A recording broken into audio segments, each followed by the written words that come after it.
So this is Andy Johnson. He is a guest on the podcast today. So welcome to Doc's Thoughts. And Andy actually reached out to me like a month ago through email, and it was through my newsletter, and he replied back to the newsletter or something like that. And it was just a great email. So I actually wanted to read what he said, because it was why I said, you know what, rather than just meeting, why don't you just come and while we talk, we record it, because I think you have some interesting stuff to say and people would want to hear it. So he emailed me saying, I am a holistic mental health therapist who has been in business for 2.5 years in De Pere. I have been a counselor for much longer, starting in 2012, fallen in love with the practice of therapy to heal the mind and body, which is amazing. And then he said, by harnessing the power of the mind and subcortical processing through a technique known as brainspotting, which I am a big fan of, I am able to treat physical and mental trauma in my clients, thus allowing them to heal themselves quickly and with a high rate of success, which who doesn't want that, right? And then he said, I'm in the midst of a consultant and training program to help certify new practitioners of brain spotting. I would be very interested in any of the ways we can work together to heal the mind, body, and spirit through functional and holistic routes that include mental health, combining the knowledge of science and art. So I wanted to read that because it spoke to my heart, because that's how we treat patients here at Wagner Integrative Health. And like Awesome. I said, I thought, why would I just come and talk to him in my office when we could let you guys talk to what he has, talk about hear what he has to say as well. So I'll let you talk in a second. I know I keep just blurring on, but basically, so he's a certified counselor, and you can correct me anytime, in De Pere, Wisconsin. He has a Bachelor of Arts from the University of Wisconsin in Green Bay, and that was in music and psychology. He has a master's in rehabilitation psychology. He's a certified rehabilitation counselor and a licensed professional counselor. And then interesting, which we'll talk about later, is he's a first degree black belt in Tae Kwon Do, and then he has various belts in karate, Okinawan, which I'm going to pronounce these wrong, Kubudo, and Filipino Eskrima. So I want to hear about those things as well. But I think getting into it, the reason I wanted him to come onto the show is because at our clinic, we screen every patient for adverse childhood events and traumas and mental health issues. And then we refer out when appropriate, and then try to just at least enlighten people that, hey, maybe my mental health is causing physical issues. So it's a great thing for my patient population and my audience to hear. With that being said, tell us a little bit about yourself in terms of, you can start with how you got into counseling. You could start out with childhood. I think actually let's start with childhood. So tell me about that. Well, thank you for having me on the program, Doc. You're welcome. I started out being adopted from Korea and being adopted into a family in New London, Wisconsin. And you were several months old. So you were I was just 3 months old. You were a baby. Yep, just a baby. And lived my whole life in New London. Went to a school in Appleton for high school, Fox Valley Lutheran. Okay. And then graduated from UW Green Bay. But in the midst of going to UW Green Bay, I was involved in a serious car accident. So it was a car accident. It was a pedestrian versus pickup truck accident. Oh, gosh. And you were obviously the pedestrian. Yeah, I didn't win that battle. No. And at that time you were studying music. I was a junior in college. I just finished my junior year. Okay. Studying music. Okay. And I had fractured my skull from about here to here. I shattered my pelvis, tore my shoulder, tore my knee. It was a mess. I was told I wasn't going to be able to have a normal life. I was told I wasn't going to be able to walk again. Did you wake up pretty quickly after the accident, or were you kind of like in a medically induced coma for a while? No, I wasn't in a medically induced coma. What they did is first they had to hold me down because I was in shock. I thought that I was able to run. Oh, right, at the scene of the accident? At the scene of the accident. So I got up and I started running away from the scene, hobbling. And the person who hit me, thankfully, he stopped. And do you remember this? No. Okay. Not a bit. Okay. He stopped, tackled me to the ground, and sat on me and called the sub for help. Oh my gosh. And then when is the first time you actually remember being coherent after that injury? Was it weeks or months? 7-8 hours later. Okay. When I was waking up in the ICU. With the vent in? Yeah. Intubated. Machines all around you. Machines all around. I was wondering what in the world is going on. Probably an incredible pain. Yeah. Oh, yeah. Yep. Did they have to remove part of your skull? No. Okay. No. But they did put a shunt in IVC filter near my heart to keep my blood from clotting and going up to my brain. Did they have to drain your head at all? Like Nope. take blood out? Nope. No, okay. Nope. Thankfully, it wasn't that bad of a head injury. So how long were you basically disabled where you weren't able to go back to school and function as a student? I went back to school that following semester, actually. I am a determined guy. So how did that come about? What made you determined, and how did you overcome this tragedy? So I had a professor from the psychology department who I took some initial courses from an intro to psych course, and I wheeled my wheelchair up to his office in the summertime of that year and said, "Hey, I've been involved in a major injury." Just shooting the breeze with him, just kind of hearing and feeling him out, seeing if there's any room to maybe take another psychology course or maybe just talk to him a little bit more about what had happened from a Right. psychological perspective. And he said, "Why don't you take a couple psych courses, take a stats course, and see how you do with that?" And then it I was, fell in love with you it. did. Yes. So music was done. Not done. I mean, obviously you probably No, still I love music. finished my but degree, and I still participate in the Dudley Birder Chorale Oh, here you in do? town. Yep. Okay. hmm Okay. So you're still, do you play an instrument or are you a I'm a vocalist? saxophonist. Nice. Yeah, Okay. Okay. saxophone and So you piano. didn't give that up. You just No, added I to it. just pivoted a little bit. Okay. hmm Yeah.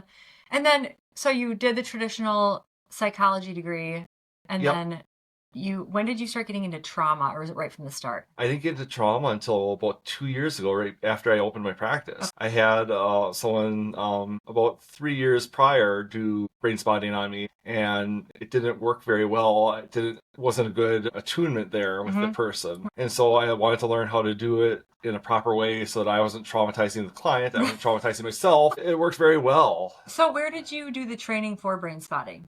Through a trainer by the name of Sheree Lindbergh. Okay. She's a great trainer, fantastic individual. Located right in near Appleton. Okay, actually. so locally. She has her office in Appleton. Okay. And then you started using it on your clients Right away. Right away? Yep. And what have the results been like? I've had someone come in, not to disclose any information, but No, right. With anger issues. Right. And all of a sudden, we were just using the pointer on a gaze spot, a rolling spot, and what happened was she just all of a sudden felt a toothache. I said, "Oh my goodness, I remember this when I was at the dentist's office when I was 9 years old. I was wearing this kind of a dress, and they did it without any numbing agent." And she got so mad at that incident, and it was just very vivid out there. Right. And she's talked about how it was so traumatic for her that she had this incident happen. And then 3 weeks later, I talked to her again, and she said, "You know what? I don't have the anger issues that I did before. I'm not abusing my partner. I'm able to talk things through and able to rationalize through and think things through before I react." So tell us what brain spotting actually is, because I think I keep saying the word and you keep saying the word, but most people don't understand what it is. Yeah.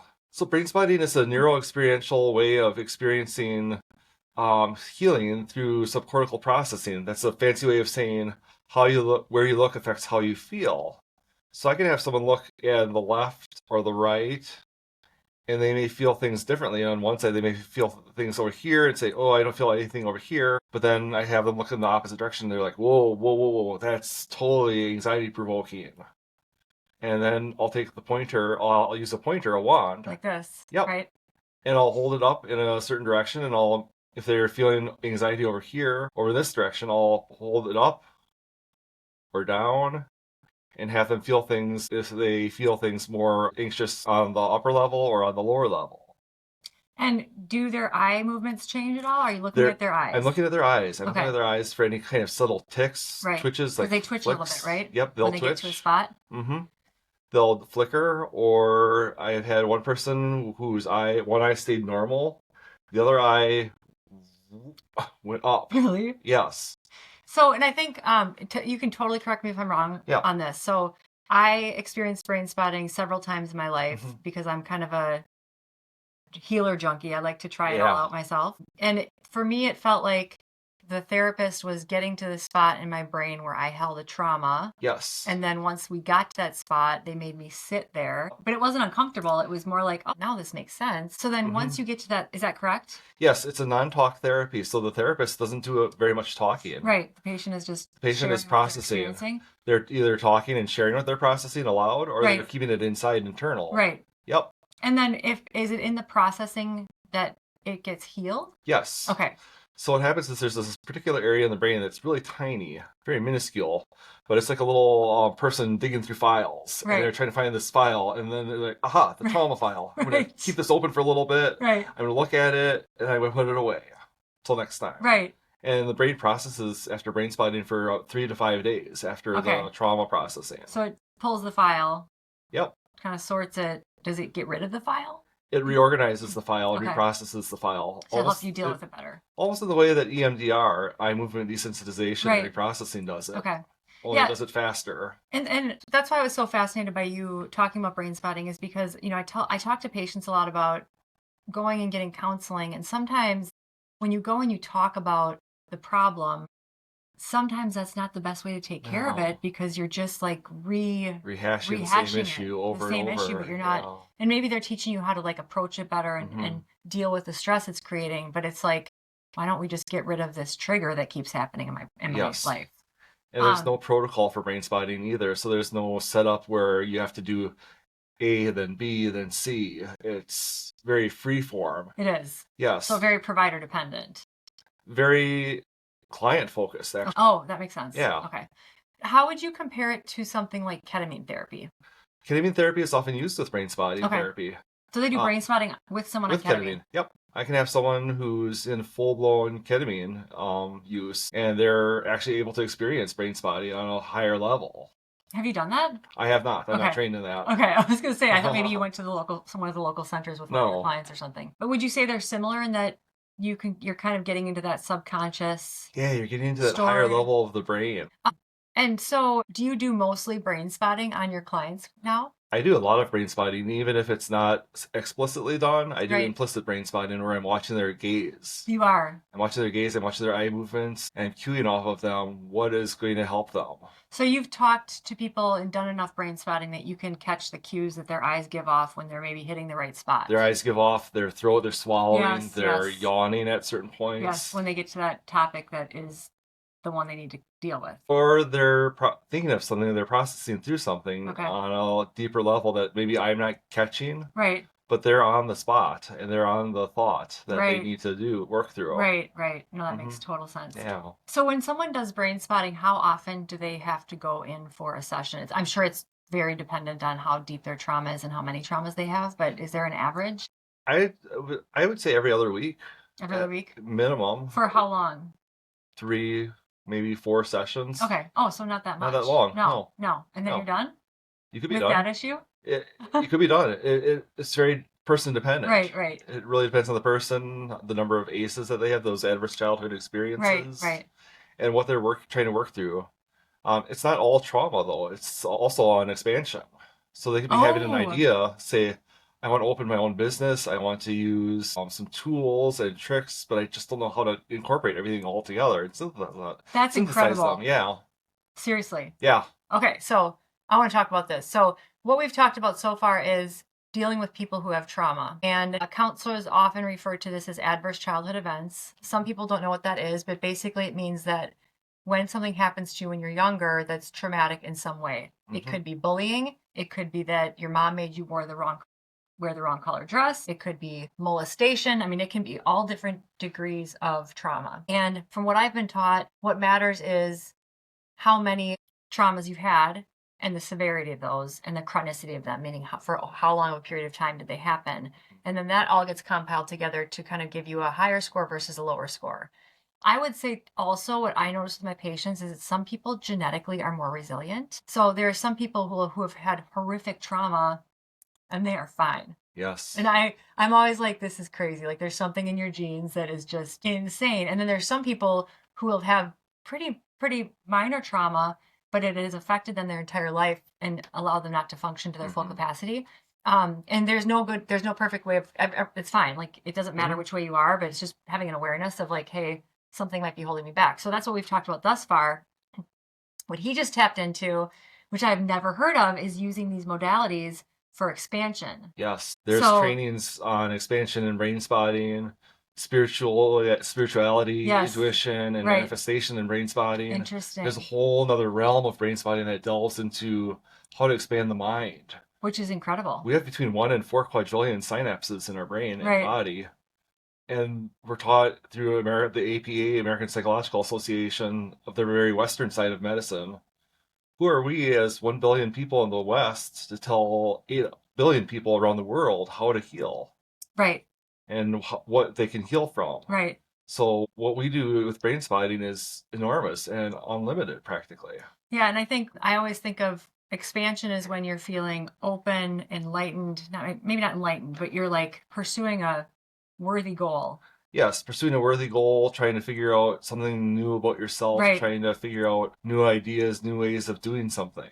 And then in opposition to that, you have contraction where someone's kind of like holding in, not progressing, not following through on their passions and their purpose, Yes. which is where a lot of people are stuck. So that's why that's Yep. really fascinating. So you can be someone who might not feel like you need to see a counselor or that you have any traumas to deal with, but if you don't feel like you're in the best place in your life and you want to expand, you could do brain spotting is what I'm hearing. Absolutely. And I've thought of that with ketamine. Like some people use psychedelics and ketamine therapy for that same purpose. I haven't heard of brain spotting being used for that purpose. Yep. So tell me a little bit about, you did mention on your website and in your email to me that you had your culture and being adopted, being raised in New London, Wisconsin as someone originating from Korea, but your parents gave you a multicultural experience. They Tell me really about did. that. It was interesting. I grew up in a very white community, of course, but there was one Korean kid in my class as well, besides me. Okay. And I always had a twin for twin day. Right. So it was very fun. Right. We also made Korean food in the house. You did? Yeah. Okay. My parents introduced me to kimchi around 6th grade. Had they been to Korea before they adopted you? They had not. Okay, so that was their first exposure to the country. Yes. Okay. They didn't even go to Korea. They actually had someone from Korea fly me over Really? in '86 So when I was born. do you feel like that has fed, I think this is a stupid question, but has that fed into your experience with counseling and brain spotting and healing other people? It has. And I also had a sensei, a karate instructor, who was very adept and very adept to Reiki. Oh, locally? Locally, Paul Harris. He Okay. passed away in 2010, but he practiced Reiki. He was a Reiki master. He was, and that's where you did your Taekwondo Karate, training? through. Okay. And I did Reiki training up through level 2 with them. You did? Yes. Okay. So I incorporate Reiki and brain spotting together to heal my clients. So you still use it in your practice? Yes. Okay, so you're kind of tapped into that whole energy thing as well. Yep, energy, qigong. Right. Yep. Right. Absolutely. So you are alone in your practice, or there's one other practitioner there? There's one other practitioner who practices on a very part-time basis. Okay, but it's your business? It's my business, Okay. yes. Yep. When did you decide to open the business? In 2022. Okay, so it's fairly new. It's fairly new. Okay, how's it going? It's really taken off. Yes. There's a big need. There's a big need, There's a very big unfortunately, need. here in Wisconsin. But there's providers like myself and like my associate Maria, who helps out and is very willing to take on new people. Right. Yeah. So how long does it take to get into you? A week, 2 weeks. Okay, so it's not terrible. No. Okay, so people can get into you. Yeah. And then when someone has a session for the first time, is it about an hour long? Yeah, it's about an hour long. Is that what they typically are? Yeah. Okay. And then when someone does brain spotting, I know when you do things that are a little more hardcore, you have to take the evening off and you need someone to drive you. Can they just go right back to their daily life? Oh, absolutely. You don't recommend that they go home and just kind of like meditate on the experience. They can just go right back to their life. They go right back home, do their normal job. They don't feel tired. Absolutely. I tell them drink a lot of water. Right. Hydrate your body. Stay away from alcohol or other substances. Right. But they can go right back to normal life. And what are the types of patients who come to see you? So obviously we talked about people with trauma. We talked about people who just want to expand, which is incredible. What other types people of patients? People with anger issues. People who have EAP benefits, those employee assistance benefits. Oh, right. I work with them primarily through a couple of the EAPs that I serve around the state of Wisconsin. Okay. So those are telehealth. Telehealth, okay. Yeah. And some in person. And then you also, I looked on your website, you mentioned dissociative adaptations, which I was fascinated with. Talk about that. So there's something called dissociative identity disorder, and that's what the West calls it. I look at it, and brain spotting looks at it as an adaptation to trauma. Yes, 100% agree. Yes, right. We have to, when we're experiencing trauma, we go in and dissociate. Yes, we go into a part of our mind, our happy place. Right. And when we go in there, we close up. We just are very much within ourselves. We're attending to internal stimuli. Right. Whereas if we look at it as that versus a disorder, where if there's something wrong with us, right, it makes a lot more sense. And people probably go into dissociative states every day, all the time. All the time. Like you walk into a meeting, you go into a certain way. Yeah. You know, if your husband yells at you, you go into a certain way. Yeah. So like every day, I feel like this happens. Yeah. And it's it's made to look like it's a bad pathological problem, but it's actually just a coping It's a mechanism. coping skill. Right. So, and if it gets severe, obviously it can get really bad, but I think it's something that is very normal and people do it all the time. Yes. And it's being able to recognize like, oh, hey, I'm checking out right now, and Yep. maybe I should learn how to deal with this in a Mhm. different way so I don't check out every time it Yeah. happens. Yeah. So that I think is really interesting. Grief, I think, is pretty self-explanatory. So people going through different Yep. grieving processes. Mhm. You know, I don't think people understand that grief doesn't have to be that someone dies. You know what I mean? Like No. it can be you lose your job. It can be. I think I grieved when I was working at Baycare Clinic as an ER physician, and they sent me the letter that said, you can no longer practice integrative medicine at Baycare Clinic. We're going to shut down your clinic. Yeah. That I grieved because I was Yeah. like, I've been with this place for 15 years. So it can be Yeah, job absolutely. loss. It can be all these different things. And people don't understand that can really affect you. Yeah.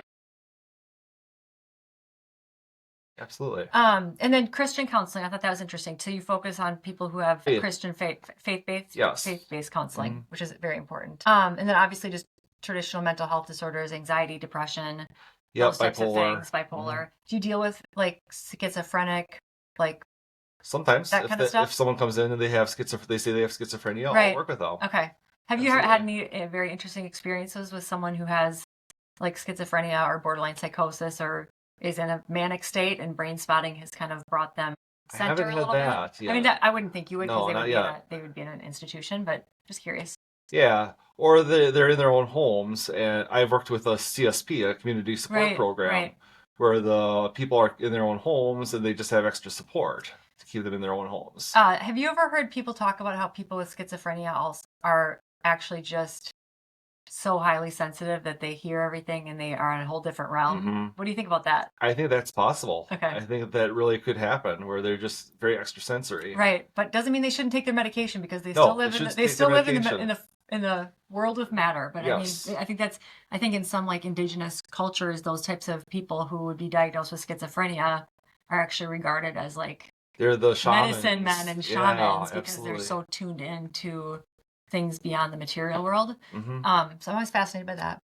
And then sports performance I thought was pretty cool. So like if you have Yes. someone who's competing or not performing to the best of their ability, you can do There might be a block there, and brain spotting is actually shown to work. I've taken courses on brain spotting with sports performers, sports people, and actors. right. Or musicians, I would think. Musicians, Right. yeah. There's focal tone dystonia. I work with a brain spotter associate of mine who will work with performers who have vocal tone dystonia, Right. or they are just not able to produce the right tones and the right range of their voices. Interesting. And he works with them to produce the right range. And he can help them get different ranges of their voice. Yeah. And you could probably help someone who has writer's block. Yep. Yep. Because that's something I experience. I write. Mhm. I like to write a lot, but I go Yeah. through periods of time where life gets busy or things are happening at home, and Mhm. I'm just like, I can't. There's nothing. Yes. And there's times where I'm just like, there's just things pouring into me Yes. that I can't write enough, and Yep. it's interesting. There's But I another. could see how working with the brain, doing brain spotting, could help with that. Yes. There's another thing that's on my profile about parts work. I didn't see that. Oh, you didn't see that? No. Okay. Parts work is something where we as people are made up of multiple parts. Mhm. There's a child part, there's a competitive part, there's a envious part, there's an angry part, there's a joyful part. And when we combine all those parts together, we have Dr. The Wagner, whole, or right, the whole. right. Whole, yeah. Right. So you go to each part and To have the person bring out each part as an entity, whatever part is wounded. interesting. Mm-hmm. How do they bring it out? How do you get them to even see what it is? That's part of the magic that happens in the office. Let's just do a session right It's different for everyone. Yeah. now. I'm very, very curious about this. That's Yes. pretty cool. Yeah. And then I think that was the end of the questions I had written down. Was there anything on your mind that you wanted to talk about? I just like to let people know that I am open for people to come to me for Right. help. I have virtually no waiting list for service. Right. If someone comes to me, especially a veteran, I work with veterans and first responders through the Yes. wellness command post. Yes. And any veteran who comes to me for help, I'll prioritize them, try to Right. get them in right away Right. for service. Excellent. And you're full-time Monday through Friday?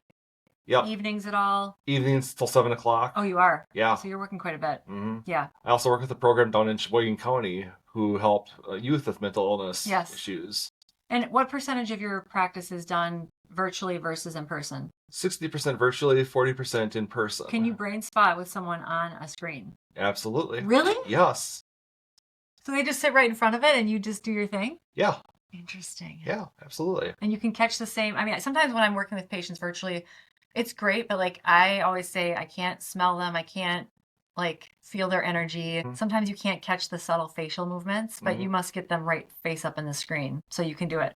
That's fascinating. Because some people don't want to go to an office, let's face it, Yeah. especially now. People are Right. used to being able to do everything from home. Yes, So, absolutely. well, I so appreciate you coming in.